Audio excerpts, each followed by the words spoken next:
Mujin says that something is weird about this. He understands that it's a breathing technique, but it is different from the Shaolin methods he's read about in novels. They don't teach chants for cultivation or things about yin and yang or the 5 elements. He sighs, saying that he's sure there's a good reason for this. It jumps to an hour later, and Mujin has been doing his best to follow everything that he has been told. On the outside, he's trying to pose as a normal student, but inside, he is just desperate to get some inner energy, which is the source of power that allows people to split mountains and fly in the skies. These are the things that he assumes he'll be able to do once he gets the energy. He's mostly excited about it because of the demonstration he saw earlier from Hai Yizhong, along with the fact that he is down bad from Murim novels.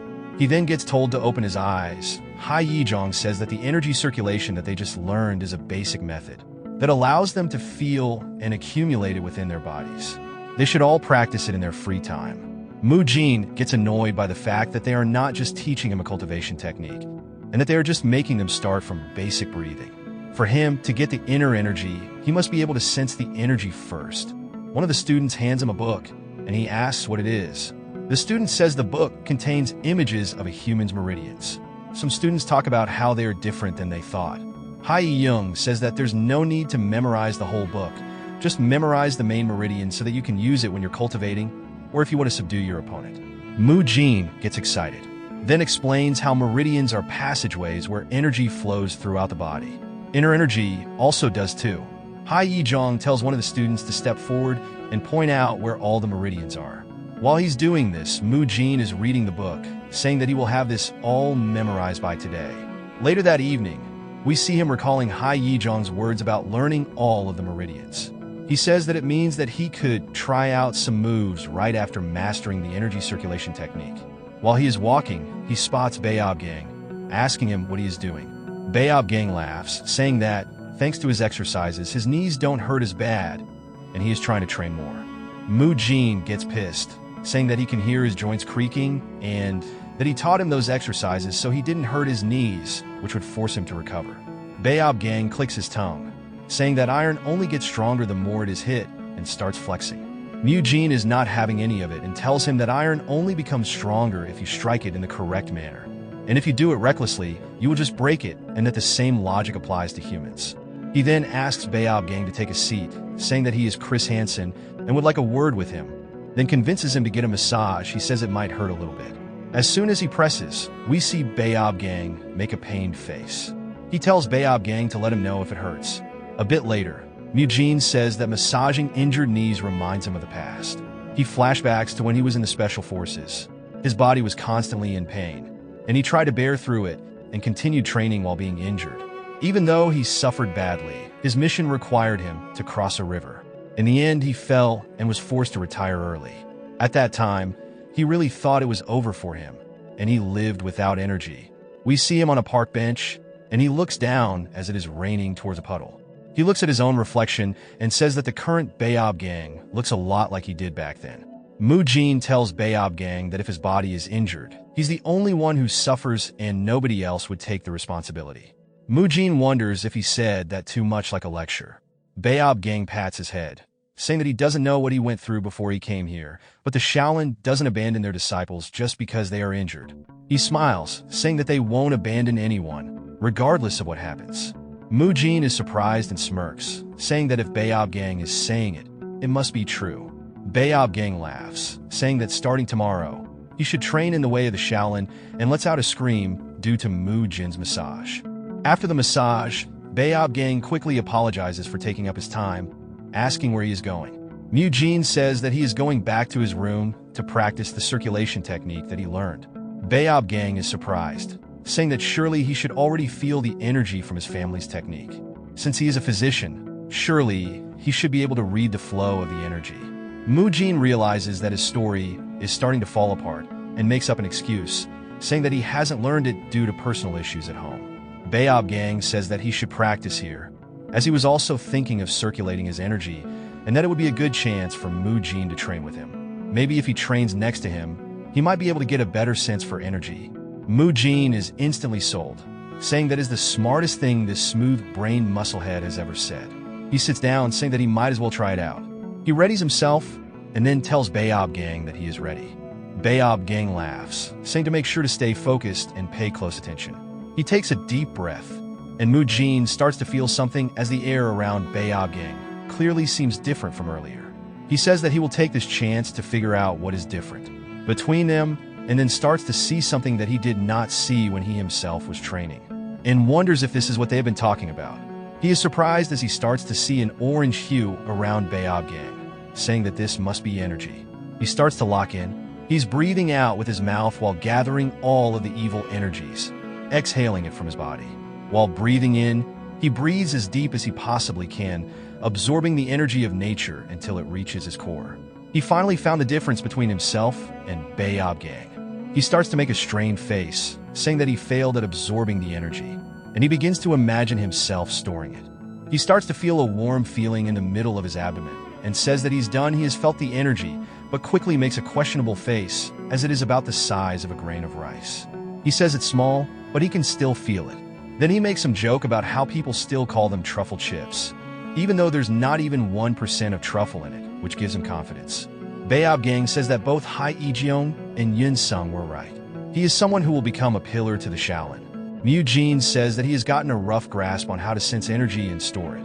He's practiced the breathing technique a lot now, so he's familiar with it, but he wonders why it feels so cold. He opens one of his eyes, and Bayob Gang laughs at him as Mu Jin sees that it is already nighttime. He apologizes to Bayob Gang, saying that he didn't know it was this late. Bayob Gang tells him not to worry about it, and to quickly go back to his accommodation. Before he leaves, he quickly bows, thanking him for instructing him. Bayob Gang is surprised he's already reached this level and laughs, saying that he'll be able to learn the enlightenment technique easily now. Mu Jin is confused, saying that surely he'll have to learn more about the meridians first. Bayob Gang says that since he's from a physician family, surely he already knows all of that. Mu Jin laughs, saying that it was just a joke as he forgot his own lore. Bayob Gang says that was an L of a joke, little bro, and to go back. Mu Jin is panicked about the physician's family thing, saying that he'll have to memorize all the meridians in a day. The next day for the morning training, Hai Yijong tells everybody that if they can sense energy and if they have memorized the meridians to step forward. We see Mu Jin yawning, saying that he's finally managed to memorize them all, and it'll feel good to be someone who steps forward. Two people instantly step beside him, which catches him off guard. He wonders if it was simpler than he thought since there's quite a few people. He says that he was supposed to be an exceptional genius, so he wonders what's going on here. Hai Jiong shows them the basics of the Shaolin cultivation technique, which is what Babe Gang mentioned last night. He says that since it is the basics, it won't take long, and he'll teach them slowly.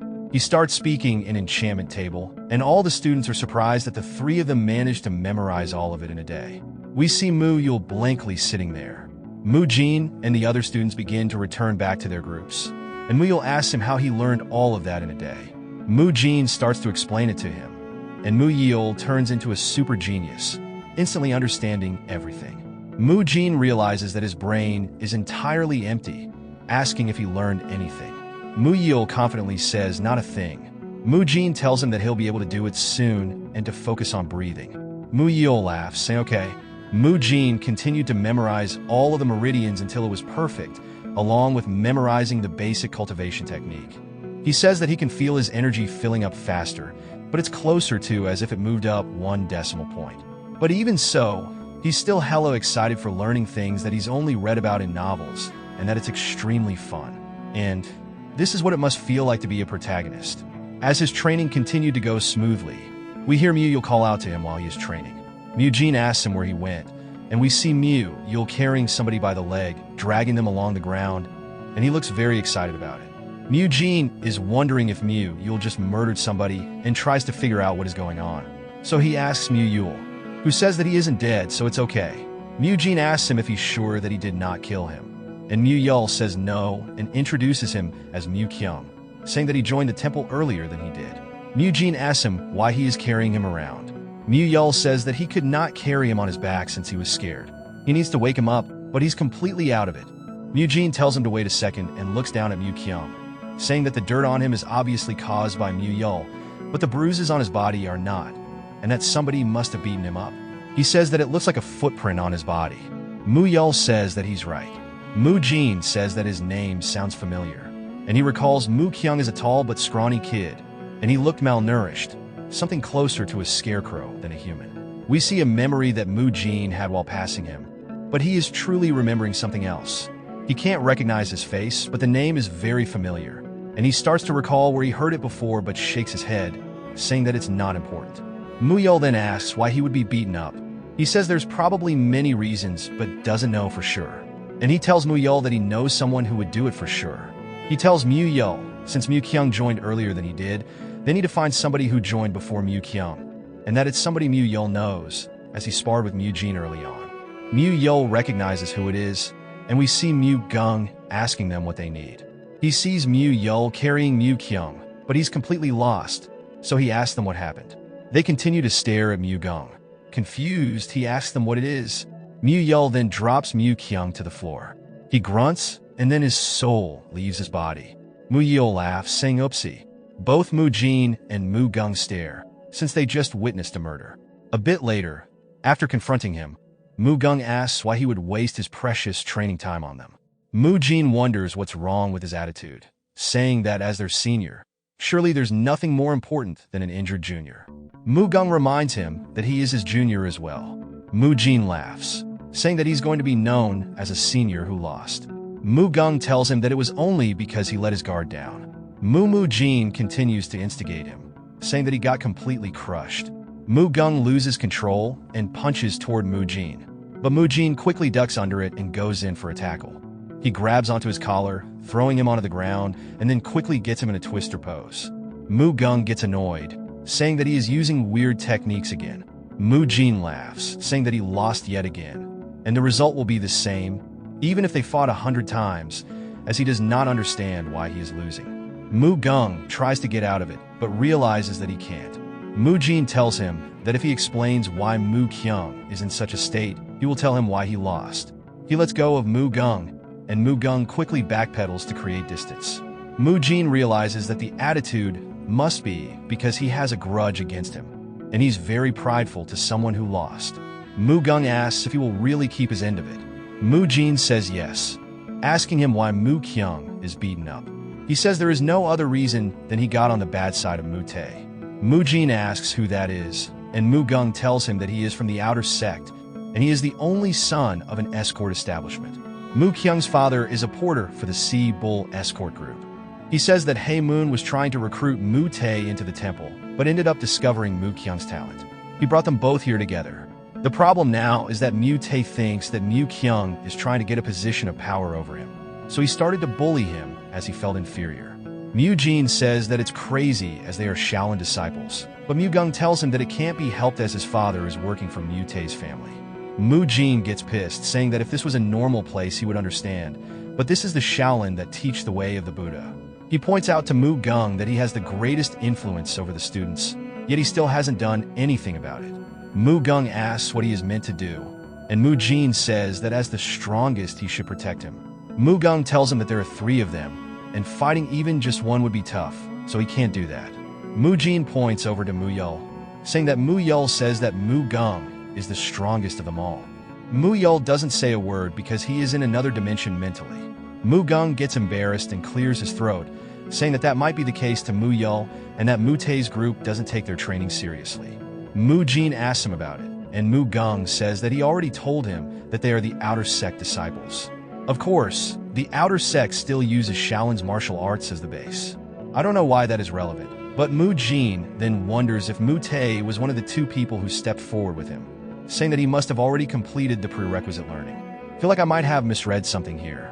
Mu Kyung starts to wake up, and they look over at him. He opens his eyes and asks where he is. Then he looks up to see all 3 of them and thinks that they are angry at him. He then crawls backwards in fear. They quickly say they are not here to hurt him. Mu Jin explains that he heard his situation from Mu Gung. Mu Jin wonders how badly he was beaten for him to be this scared of them. He understands since Mu Kyung's dad works for Mu Tae's family, it might cause more problems if he talks. He wonders if there is any way to help him or not, and then realizes something, saying that he thinks he can, asking if he will listen to him. Mu Kyung asks if he can even help him. Mu Jin says it's simple. He just needs to report those threatening him with his father to Hai Aijong. Mu Kyung is confused and asks if he is teasing him, saying there is no way they will let his father off. Mu Jin says that is also simple, and that will be resolved if he joins the main hall, as it would move him up from the outer sect. Since the outer sect disciples usually stay outside of the Shaolin, not everyone can become one, but they realize why Mu Jin said that and what goal he was trying to accomplish. Mu Jin says they are just outer sect disciples, so they can't threaten a main Shaolin disciple or his father. He recalls Baob Gang saying that the Shaolin will never abandon a disciple.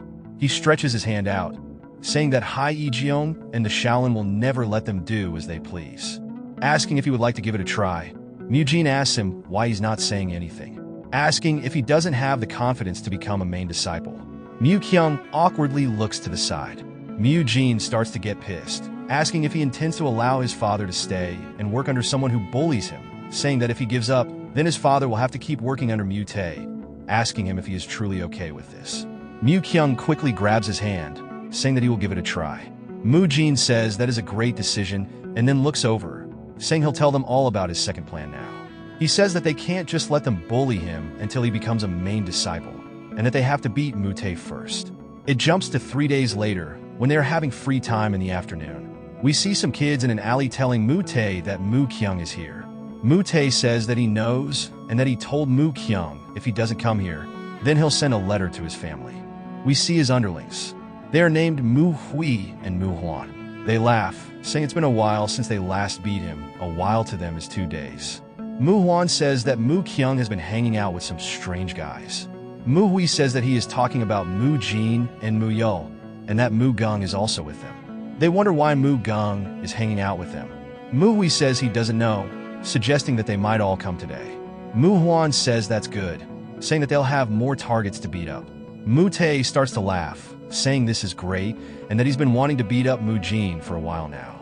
Mu Hui and Mu Huan both say that they have to teach him a lesson, as he has been acting out of place for a while. They also talk about how Mu Gung acts like a role model, and how he cried recently.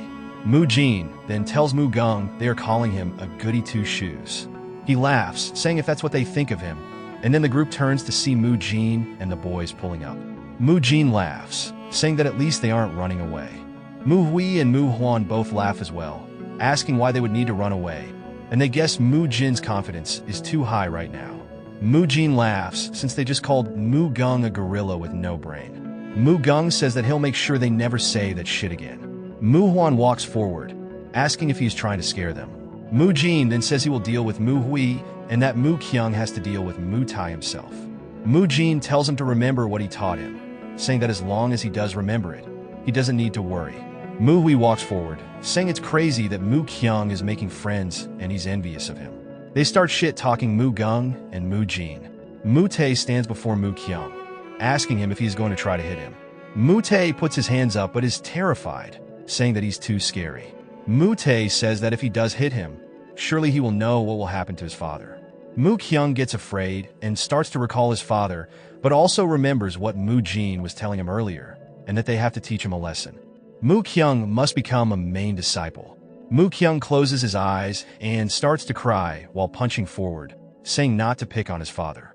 Mu Tae dodges his punch and goes for an opening, asking if he is crazy. Then we see somebody's fist get caught as it was Mu Gung catching Mu Huan's fist, and he says that's not bad for a gorilla. But Mu Huan then realizes that he can't pull his fist back, saying that he's hella strong. And he looks up, saying that Mu Gung is giving off a completely different vibe now. And we see his eyes shining. Back before they came, we see Mu Gung asking the others why he would be involved in this. Mu Jin tells him that a junior needs help, asking if he is too scared to step in. Mu Gung laughs, asking why he would be scared of them. And Mu Jin says that since he decided to help, they should finish what they were talking about. Mu Gung quickly asks what he means, and Mu Jin reminds him that he told him that he would tell him why he lost. Mu Jin says that the chain punch he used is definitely fast, but that's all there is.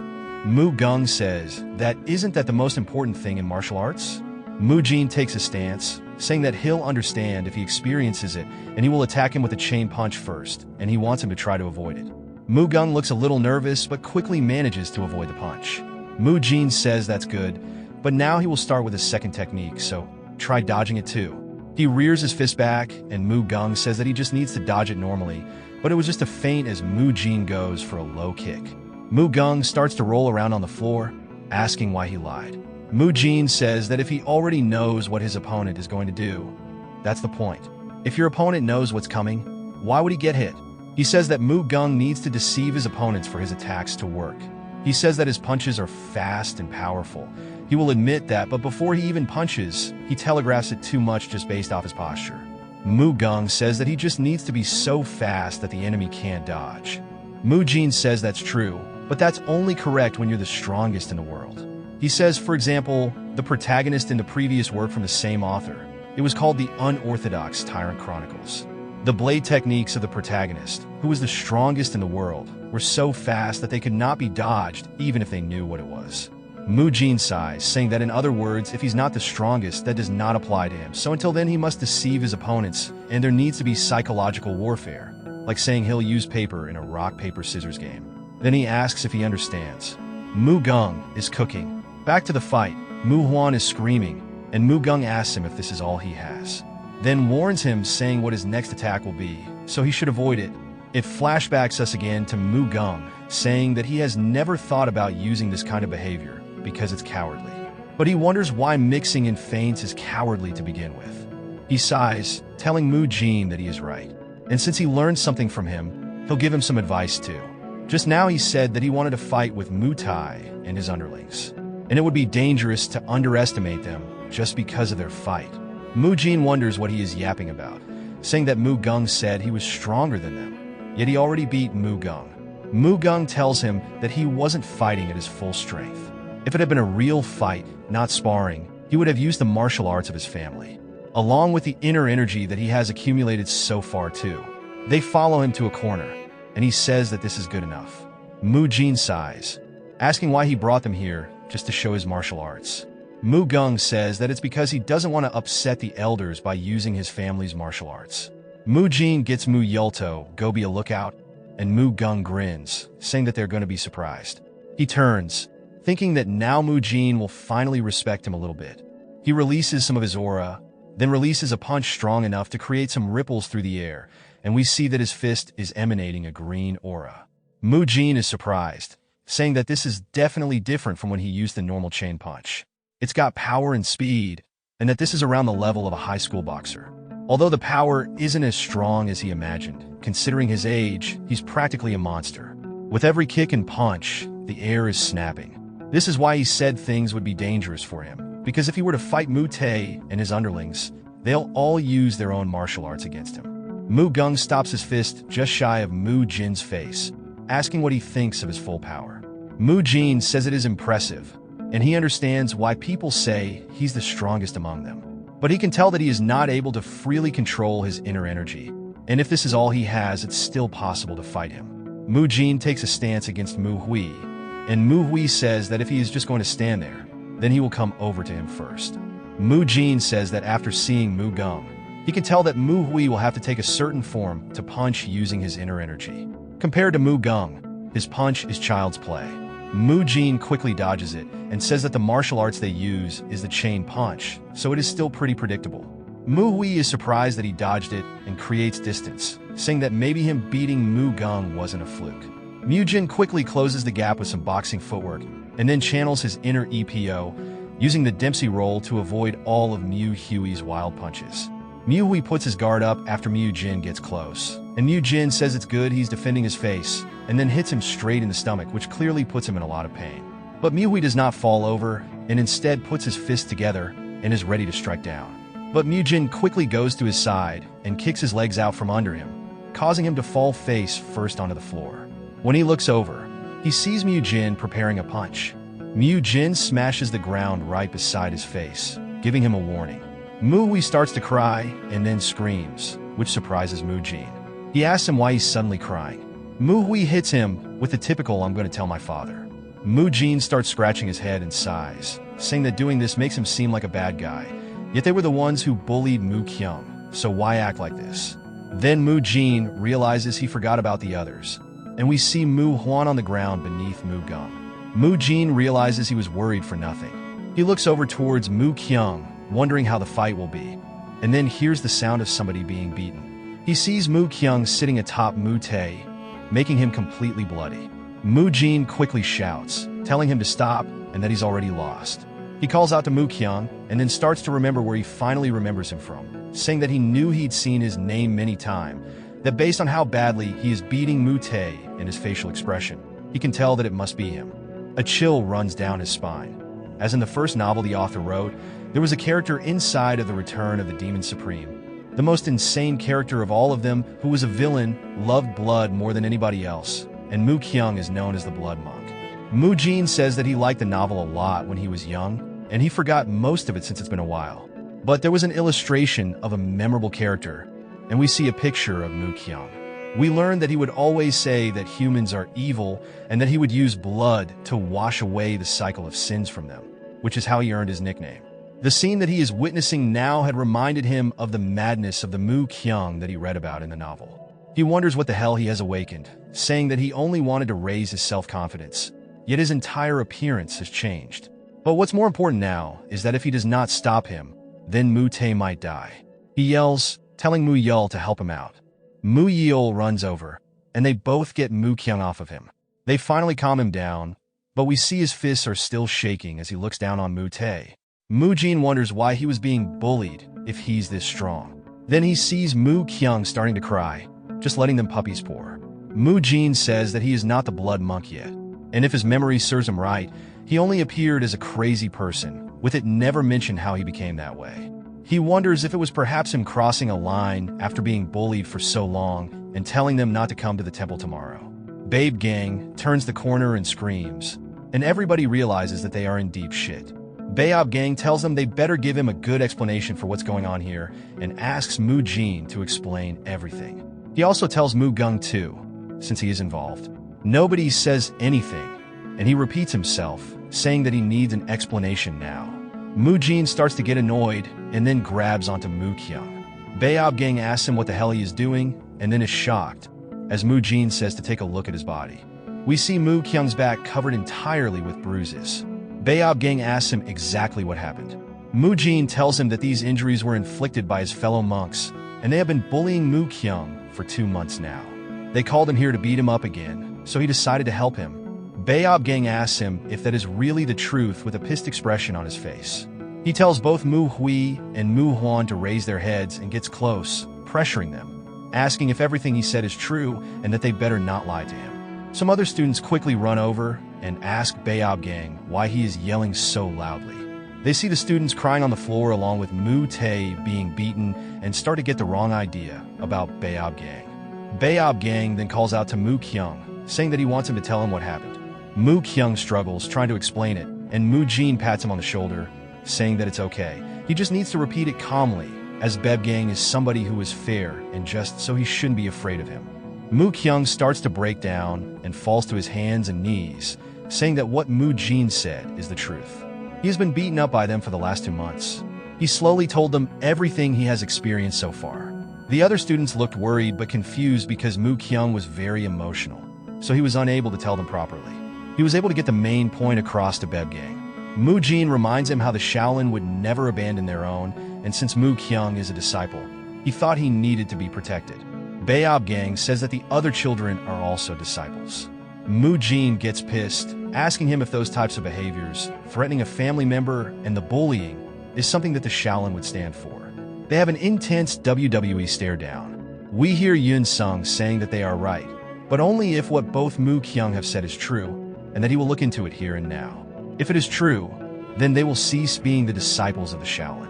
Mu Jin says that he trusts that a fair investigation will be carried out. Yun Sung warns him that even if they cease to become disciples, what happened here will not be overlooked, and that the Shaolin's arts are meant to subdue their opponents. But this is far too brutal considering they are children. Mu Kyung apologizes profusely, but Mu Jin sticks his hand out, saying that he did that and he was too angry with those who bullied Mu Kyung. He was unable to control his emotions, and it was all done by him. Mu Kyung is surprised, but Mu Jin says that it's all true since he started this. If Mu Kyung is meant to shoulder all of this alone, he might end up becoming the Blood Monk. He wants to prevent that and turn him into an ally. It jumps to a forest, and Babe Gang is telling Mu Jin that he used to stay here and talk to nobody, just stare at the wall and meditate. Mu Jin says he understands. Babe Gang says that they are finally here and shows him a cave entrance, saying that this is where he will be having his punishment. He is reminded not to even look outside of the cave, and that he will be given water and rice balls from time to time, and to head straight inside and start his punishment. We see Mu-jin sitting down, and then he lets out a sigh, saying that he was hoping it wouldn't be the case. This story reflects a world that features every novel by the same author, G.A. Kyung. He possessed a character in Shaolin Chronicles, yet a character from Return of the Demon Supreme appeared. He knew that they all share the same universe. Rather, he thought they were just the same world. He even thinks that the protagonists are in the same time period, but they're just in different areas, so they don't run into each other. In the second half of Return of the Demon Supreme, the protagonist of Shaolin Chronicles, Mu-jin the Divine Monk, would appear, which means that all of the novels are in a similar time period. So his actions might influence events in the other novels. He wonders if he might have just caused a butterfly effect, and he doesn't want to get in the way of the other protagonist's growth, saying that if he wants to become stronger, then he needs to find the right place and connections, but only ones that won't affect anyone's growth. He can't remember anything else, since these novels are ones that he read over a decade ago. He only remembers the overarching story rather than the exact details, and if he ends up stealing opportunities from the other protagonist, he doesn't know how his own novel, Shaolin Chronicles, will end. He already took in Mu-kyung, who was meant to become the Blood Monk, so he needs to make sure that works out still, or else the protagonist of Return of the Demon Supreme wouldn't be able to gain enlightenment from his fight with Mu-kyung. Because with him gone, it means that he'll have nobody to face, and he starts to get annoyed, saying that this is so complicated and he wonders where to start from. We see Bayob Gang at the entrance to the cave, and he's peeking inside, saying that it looks like Mu-jin is focused, and that it's crazy that a kid that young will have such a high level of concentration along with all the talent he has shown so far. He truly believes he will become a pillar. We get a flashback to a while ago with Yin-sung telling Ha-e-young this is all because he is lacking. Ha-e-young apologizes, saying that it's because he failed at watching them. Yin-sung tells him that it's okay, asking how the investigation is going. Hae-jung tells him that after they interrogated all the new monks, their testimonies were the same. It's true that Mu-kyung was bullied, and it is a great shame to their group, along with it ruining the atmosphere in the Arhats Hall. Bae-ebgang comes back, saying that he has returned, and asks them if they understand as well. Hae-jung asks what they are talking about, and they say it's obvious from Mu-kyung's face and hands that the one who beat up Mu-tae was him, and that Mu-jin just wanted to protect his friend, so he took the blame. They say that it seems like they've got a disaster and a blessing at the same time. Bayob Gang says that it's more like the blessing found the disaster and stopped it, as if it wasn't from Yujin, there's no telling what would have happened. Everybody sits there in awkward silence, and Bayob Gang says he has something else to add. He says that everybody is at fault, and compared to making one person take the blame, they need to make sure it doesn't happen again. Yun-sung asks what he has in mind.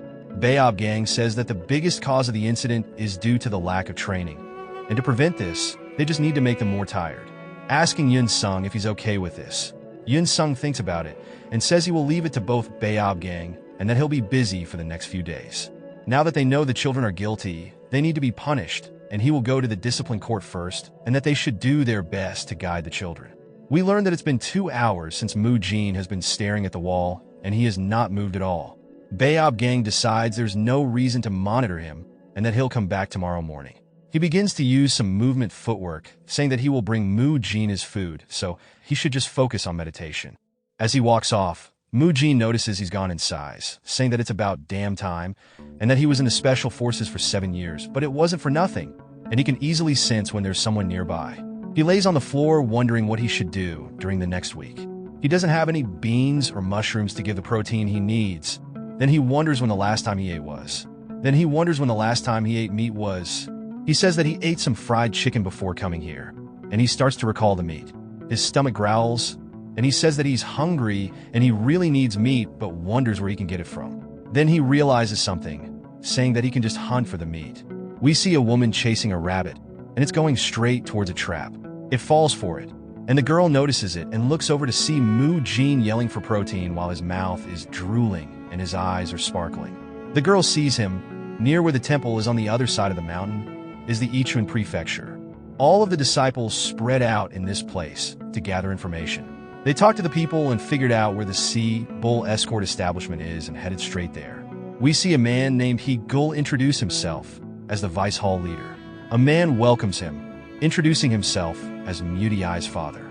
His name is Zyman Pyong. He says it's an honor to meet the Invincible Fist, and he sees his son Muti-Ai, asking why the hell his son is trembling so much. But the monks look firm in their resolves. With this, the chapter ends here. I hope that you liked today's video, and if you did, hit that like button as today's like goal is 100 likes. Comment next part down below for the next part. Also, consider subscribing with the notification bell on to get notified as soon as a new video drops onto the channel. I'll meet you in the next video. Until then, thanks for watching.